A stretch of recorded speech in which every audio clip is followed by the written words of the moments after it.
The very first day, out comes her moose. After 9 years, I don't think she'd even seen one to that point. It comes right in like textbook. After all these years of not seeing a moose, there's two in the course of 15 minutes.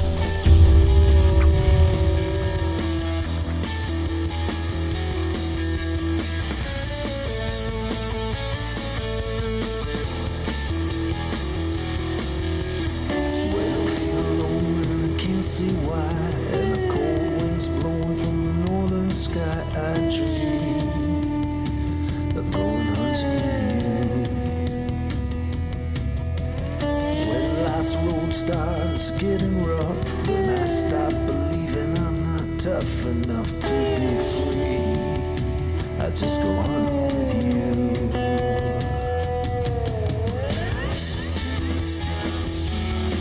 That's when we know.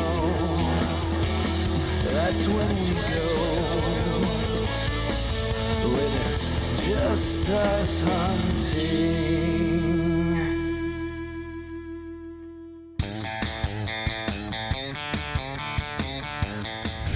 I really want to go moose hunting, and this is quote unquote for my dad. I'm not allowed to go because the guys will have to wear clothes. Why would you want to bring a woman into a camp when you're getting up in the middle of the night, you're walking out from your sleeping bag? I don't have a real plush pair of pajamas I'm wearing up there, and some sights men can handle better than women, let's just put it that way. Oh, if you go, then we'll have to wear pants around camp. What happens in hunting camp stays in hunting camp. I don't need to know everything that goes on there. I don't want to know. Like, I'm sure it means gross things, and I'm sure they're naked most of the time. So I don't want to be a part of it, but at the same time, I want to go moose hunting. But we've been explicitly told it's guy time, and girls don't get to go. It's been the same core of guys for 20 some odd years now. It's actually something special. It's nothing you want to go in and throw a wrench to. I am not allowed. It's discrimination. I'm a girl and I'm not allowed to go moose hunting. Not just women. It could be anybody.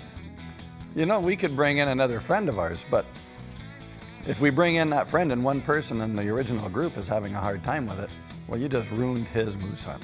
When he does say, hey girls, it's time to go moose hunting, then oh yeah, we're gonna take over and we're gonna make it the best moose hunt of his life. No offense to those boys. Hunting is a family event. It really is. And we're all about hunting with family and friends. This particular hunt of ours is a hunt with friends. What happens at moose camp stays at moose camp. This was the first time we hunted in this area. We had absolutely no prior direction on where to go. We had to pick a wildlife management unit based on tags being allocated that year, so we just decided to throw all our efforts into getting tags in this area, but we'd never hunted up there in this particular spot. We know how many tags are available, and we know how many are being issued out. We have a good idea how many people are applying, but you don't know how many people are going to be there because the season's 3 weeks long. There's always these unknowns. Until you've actually been there, you don't know if they've aerial sprayed it that summer, defoliated a lot of the country. You don't know if there's washouts on the roads, maybe impassable areas. In this case, there was this bad washout, which ultimately resulted in a bad injury. We do as much homework as we can. We'll go on, we'll get aerial photos, we will try to talk to other people to find out what experiences they've had. We try to get maps, cutting maps from the local lumber companies. That gives you an awful lot of inside information. It tells you the years that the bush was cut. It shows you all the strips and the go-backs and the roads that they've put in that have since grown up, but the moose are still using these trails. So we try to get as much information as we can and form a decent database before we go up there. We have an idea of the areas we already want to check out once you get up there. So we're not going in totally blind. Physically, we haven't seen anything. We went to a new area. There's a lot of people there, and there was very few moose there. We scouted far and wide, and we could hardly find sign. It wasn't great. Every campsite we went to was full. We actually ended up cutting a campsite out of the tag alders, and we set up camp there. There was hunters everywhere, and the weather was terrible. We had a couple days with torrential downpour and hail, and that eventually led to the demise of much of the campsites around there because they came ill prepared and they left. We bring a ton of stuff up. There's very few situations that we can't handle or are unprepared for. We see a lot of people that are coming up, and I don't know what their past is. I don't know if they're new hunters or if they're old experienced hunters, but when we had this torrential rainstorm come through, it also got cold fairly quickly, and there was a camp just down the road from us, no chainsaw. They were just up with an axe, which is crazy. You can't supply enough wood for your tents with just an axe. So I'm sure that was the straw that broke the camel's back on their hunt, because they were there maybe a day and a half after all this rain and the cold spell, and then I'm sure it was just painfully uncomfortable for them, and that's what caused them to leave. When there's a lot of hunters around, it makes for crowded conditions because you need so much area to hunt. We don't want to interfere with anybody, step on their toes, and we appreciate it when they reciprocate. So if you're going to a spot and you find out somebody's already there, you know, at least on our crew, we'll go somewhere else. Well, folks, I'm going to give you the true definition of a wood stove. This is an eco-friendly stove. You can use it when you're doing shore lunches for fishing, when you're just plain camping, or when you're working in the bush. It's self-contained and works fantastic. What we've done, we took our chainsaw and we squared off the ends of this log. Nice dry log, not hot on the outside by any means. And we came down and we cut 4 equally spaced slots in it, and we come down about 4 or 5 inches from the bottom. Once we've done that, then you take some loosely wrapped newspaper and you bring it down each of the slots. Once you get them all down there, you just light that fire off on the side onto the newspaper. That paper burns from the inside out. This thing here is like a chimney right now. All the heat's coming up through the top, throws incredible heat. This log will probably last about an hour and a half, and that's your Just Us Hunting tip of the week.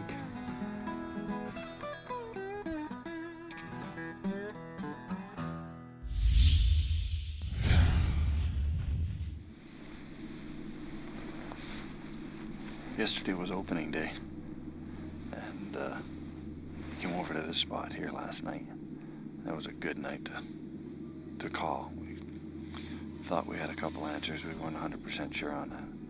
We come in this morning, beautiful morning, fantastic heavy frost, not a drop of wind to be found, and absolutely nothing at all. There's a lot of hunters in this area this year, and this morning at 8 o'clock you could hear the bikes driving around, and what they were doing driving around at that time beats me, but it didn't help, but we didn't hear anything, so maybe it didn't hurt either. So we're gonna try scouting out a few more areas for tonight. Hopefully the other guys had a little more action, but a lot of competition here this year. There's lots of hunters, so we'll see what happens. The worst year we ever had. We saw one cow running across a clear cut. That's basically all we saw. I bought a brand new bike. We were 30 miles from camp one day. It only had a couple 100 kilometers on it, and I was backing up to turn around, and that was it. Quit. Just wouldn't move. It would run, but it wouldn't go anywhere. So we ended up walking, and finally on the radio, these guys had got to camp. They knew something was up. They knew the general direction we went, so they finally got radio communication with us and come and picked us up and give us a ride back. But we ended up just parking it for the week. So yeah, it was a bit of a downer. We had to hunt out of the truck for a week. I think the only thing we managed to call in between Carl and I was a black bear. Yeah, I don't know if it's the way we smell or what, but they seem to be tracking me and Bruce down. Often when you're moose calling, black bears are opportunistic, and they'll hear a cow calling, maybe a calf call or a bull. They'll sneak in to see if they can grab something off to the side. We were in an area where it was impossible to put up a tree stand, and we found a nice rock outcrop that we just stood up on the side, and there was a trail coming by and a bit of moose sign, and we were there probably an hour, and Bruce, he was looking off to the thing, and I thought I heard something, and a few minutes later we saw this black object moving through the bush, and for sure it was a nice bear. Like, he was 300 or 400 pounds, like a really nice bear. And he was within probably 35 yards of us. And he stopped right behind a stump, and we had a bear tag, and I would have shot him, but just no shot. But he stayed there for probably 15, 20 minutes. But usually they get in fairly close, and then they swing downwind you, and they figure out that you're a human, then they'll move off. We kept moose calling and that, and I think finally he clued in that we weren't a moose, so he slowly moved off. Well, it's the third day of the moose hunt. Sitting over a clear cut here. It's really hot. Moose are scarce. Not many tracks. I'm driving 45 minutes by truck to get to my stand. Hunters everywhere. So far it's not going so good. Just like that, out of nowhere, I finally get this answer. This bull came in close. We were both, myself and the cameraman, were on the ground, and I thought we were going to be able to close the deal.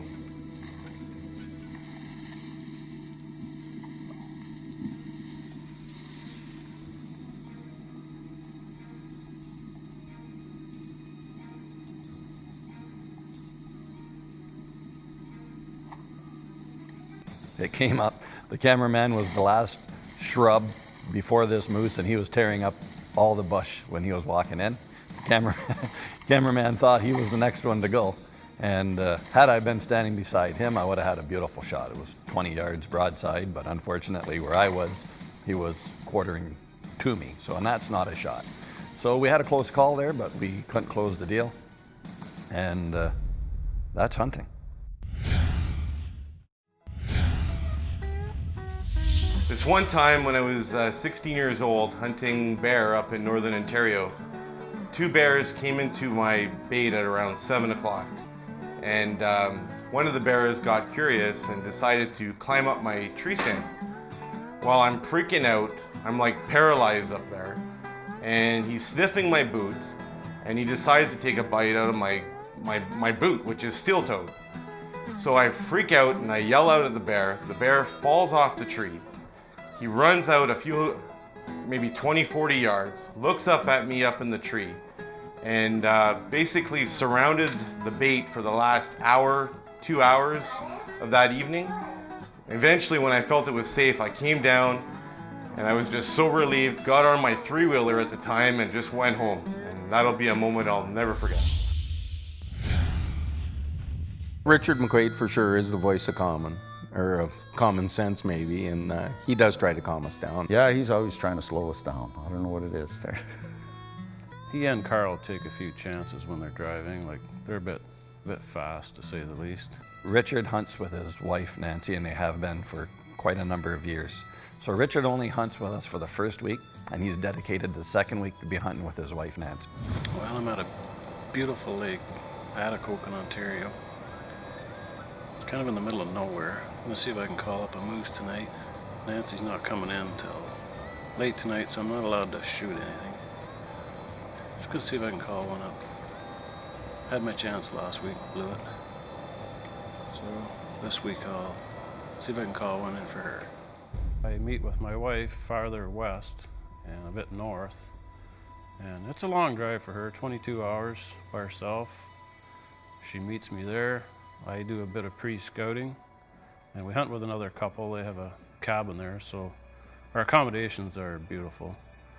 There's no issues with roughing it there, although she hunted with me for 9 years, 8 years before this, and we often stayed in the tent. That has to be the world's worst hunt in the world. You're sleeping on the ground, you're cooking over an open fire outside. It might sound romantic, you know, because we're doing it the way they did 100 years ago, but no way. She was a trooper. She sat through rain, freezing rain. I dragged her through all the places that at times I look at her and I'm thinking, like, what am I doing? Like, it's pouring rain. We're a mile and a half from the road, but she stuck it out. She wanted to get a moose the very first day. out comes her moose. After 9 years, I don't think she'd even seen one to that point. And it comes right in like textbook.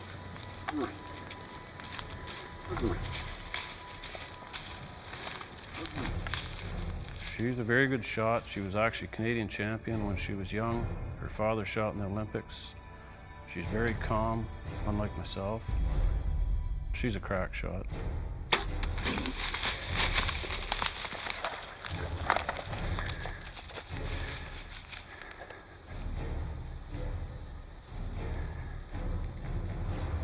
He didn't go far, went down. It's quite an effort to get them cut up and loaded when you don't have a whole team of guys. Well, we no sooner get the shot into the first moose, I hear another one coming. After all these years of not seeing a moose, there's two in the course of 15 minutes. And now there's no risk involved, so I can try all my different calls on this one.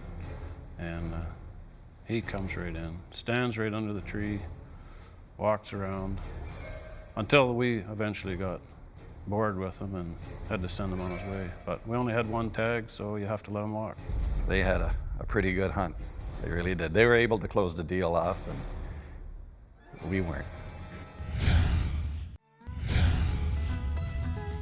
Hi, I've been archery hunting now for the last 14 years.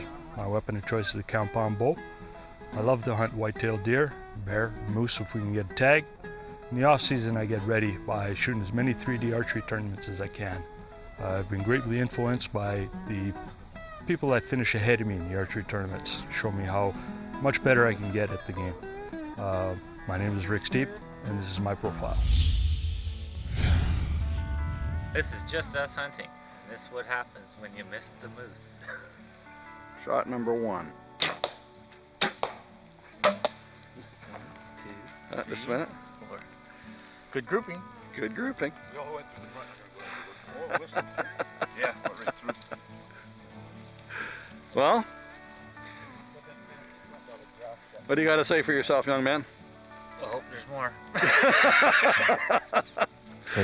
We went out that morning, and I had called in a moose, and I had missed my shot. And so anyways, I took a lot of razzing for that, but it was still good fun. I still had, my heart was pumping, I was all excited. And so then that afternoon we went back out hunting, and we were coming back, and like I say, we were driving, and the speed might have been a little excessive. We knew this washout was there. We drove by this washout. Every day we drove by that washout. And I don't know what the hell I was thinking. I was just driving along there, didn't even think about it. It was flagged, it was ribboned, everyone knew where it was. And then all of a sudden there it was in front of me, so I put the brakes on pretty quick. I knew I couldn't stop in time. I'd hit the back of him, so I swerved to the left. So I tried to get out of the way, but you know, there's nothing you can do, and there are accidents, and that's what happens, but it's not good. We looked at him, and he wasn't complaining much, like he's tough. It was a lot worse than we thought. And, in the middle of the night, Serge was in the camp with Kevin in the tent, and he woke me up. Kevin said it was 5 o'clock, but it was like 3:30 in the morning. He woke me up and said he thought Kevin was going into shock because he wasn't doing very well. So we made a trip down to the one hospital, and they took x-rays, and I sat there for probably 3 hours. I said, well, has he got anything broken? And she said, well, she couldn't tell me. I said, well, listen, like, I'm basically his guardian here, so whatever happens, I'm looking after him. They informed me that I had busted my top of my arm, just cracked it in 3 places, and that I would require surgery, and that I would have to go to Thunder Bay to get the surgery done. She said, yeah, it's not good, like he's got broken bones and everything else. I said, okay, well, when you go back in the room, I said, tell Kevin, doesn't look good. We're gonna have to put him down. And she just looked at me, she says, so I can't say that. And I said, well, you just stay behind me then, let me go in first and I'll tell it to him. So Kevin's sitting there and we open the door and I walk in and I said, Kevin, it's not good. So we're gonna have to put you down. And Kevin, he tried not to laugh, but he moved his shoulder and the nurse gave me she says, that wasn't funny. She says, like, he's in pain. It was a life-changing accident for him, it really was. And anytime you're responsible for something like that, doesn't sit well with you. Well, it's the day before we're leaving. We're coming in to take down a few stands. We'll hunt tonight, we'll hunt tomorrow morning. And that's it for 2008. Hopefully something happens tonight. It's been a pretty slow season for us. We've encountered lots of hunters, limited space. We did, however, see 4 bulls and 2 cows over the course of 2 weeks. We had some opportunities, missed opportunities, and this is one of the more lackluster hunts we've encountered. Sometimes life isn't fair. If you have videos of your hunts and would like to see them right here on this show, go to our website, justushunting.com, and email me directly. Who knows? Maybe one day you'd see your hunts right here on Just Us Hunting. Well, I feel alone and I can't see why. And the cold wind's blowing from the northern sky. I dream of going hunting. When life's road starts getting rough, when I stop believing I'm not tough enough to be free, I just go hunting.